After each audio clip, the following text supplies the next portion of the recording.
भारत माता की वंदे मातरम वंदे मातरम वंदे मातरम भारतीय जनता पार्टी जिंदाबाद जिंदाबाद। बंधु हम सब केंद्र और प्रदेश द्वारा निर्धारित एक महत्वपूर्ण कार्यक्रम में उपस्थित हुए। हम सबकी मानसिकता एकाग्रचित होकर यहाँ पर जो जिन विषयों पर वक्ता बोल रहे हैं उनकी तरफ होना चाहिए। इस अवसर पर मंच पर आसीन मध्य प्रदेश शासन की अभिनव मंत्री महिला बाल विकास हमारी बहन सुश्री निर्मला पुरेटी का मैं वंदन अभिनंदन करता हूँ। इस जिले के संगठन के प्रभारी जी के मार्गदर्शन में हम निरंतर प्रगति के पथ पर आगे बढ़ रहे हैं।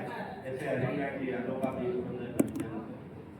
इस जिले के कप्तान अर्थात जिला अध्यक्ष भानु भैया जिसके नेतृत्व में भारतीय जनता पार्टी का संगठन निरंतर उत्तरोत्तर गति की ओर बढ़ रहा है। मैं उनका भी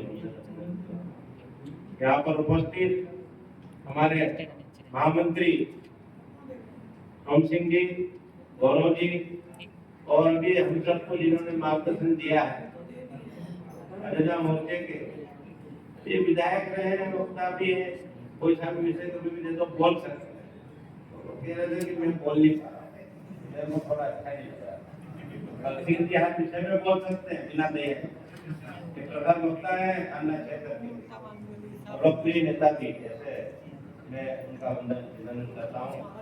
इस कार्यकारिणी के सदस्य हुए लक्ष्मण सिंह जी, ओम जी, हमारे पिताजी, सामने बैठे सभी बंधुगण, जिले के संयोजक और मातृत्व शक्ति मोर्चों के अध्यक्ष सभी का वंदन अभिनंदन करते हुए मैं उनका स्वागत करता हूँ। बंधुओं, बहुत महत्वपूर्ण विषय मुझे किया गया है। भानु जी का आदेश हुआ था कि आपको आपातकाल के विषय में कार्यशाला में भी भोपाल जाना है, परंतु मेरी अपनी मजबूरी थी, कार्यक्रम कारणों से मैं नहीं जा पाया। और मैंने कहा कि 5 के बाद मैं सतत आपको सेवा देने के लिए तत्पर हूँ। और आज मैं मनोज मोदी का फोन आया कि आपको कार्यशाला में रहना है और आपातकाल के विषय में बोलना है। मैं उसके प्रिपेयर था, तैयारी में था।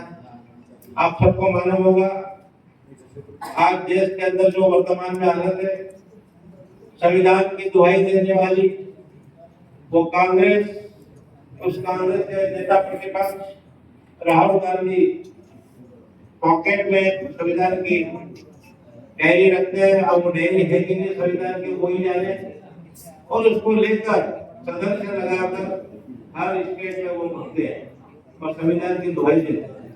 परंतु राहुल गांधी को ये पता नहीं कि उनकी राज्य ने, उनकी कांग्रेस ने और उनकी सरकारों ने आजादी के बाद से ही संविधान की जो धज्जियां उड़ाई है, संविधान को जो तोड़ मोड़ के हिंदुस्तान के लोकतंत्र में पेश किया है, उसका कोई सानी नहीं हो सकता। आपको मालूम होगा पंडित जवाहरलाल नेहरू देश के पहले प्रधानमंत्री बने, उन्होंने हजारों बार संविधान को तोड़ा। उनसे आगे बढ़कर इन्होंने तो इंतहा जीत पूरी कर दी थी स्वर्गीय इंदिरा गांधी ने। 25 जून 1975 वो हिंदुस्तान के लोकतंत्र के लिए, हिंदुस्तान के आवाम के लिए, हिंदुस्तान की जनता जनार्दन के लिए बहुत ही काला दृश्य और काला प्रश्न के रूप में अंकित हुआ। ऐसा कभी नहीं होता है लोकतंत्र में कि अपनी सत्ता बचाने के लिए, अपनी कुर्सी बचाने के लिए लोकतंत्र को दांव पे लगा दे, संविधान को दांव पे लगा दे। पर ऐसा हिंदुस्तान के इस लोकतंत्र में हुआ। और वो काला दिन है 25 जून 1975 के दिन रात्रि में स्वर्गीय इंदिरा गांधी, जिसके बारे में उनकी चाटुकार नारा लगाते थे इंदिरा इन इंडिया, तो इंडिया इन इंदिरा, मतलब उससे बढ़ के कोई ही नहीं हिंदुस्तान। उस इंदिरा गांधी ने आपातकाल की घोषणा करी और आपातकाल के दौरान जो हिंदुस्तान के आवाम पर, हिंदुस्तान के सभी राजनीतिक प्रतिपक्ष की जो पार्टियां थी उनके नेताओं पर, धार्मिक संगठनों पर, सामाजिक संगठनों पर और प्रेस जगत पर, फिल्म जगत पर जिस प्रकार की और आम नागरिकों पर जिस प्रकार की जुल्म ज्यादती की है, उसकी की कल्पना मात्र से शरीर श्रम करने उठता है। ऐसा कभी जीवन में हुआ नहीं और होना चाहिए, पर उस दरमियान हुआ।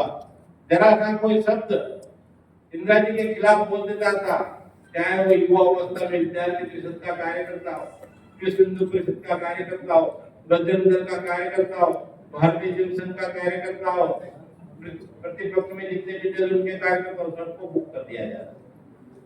और हिंदुस्तान का सबसे बड़ा सामाजिक संगठन, राष्ट्रवादी संगठन, जिसको हम आरएसएस कहते हैं, राष्ट्रीय स्वयंसेवक संघ कहते हैं, उनके कार्यकर्ता उनके प्रत्याशियों को भी अंदर कर दिया।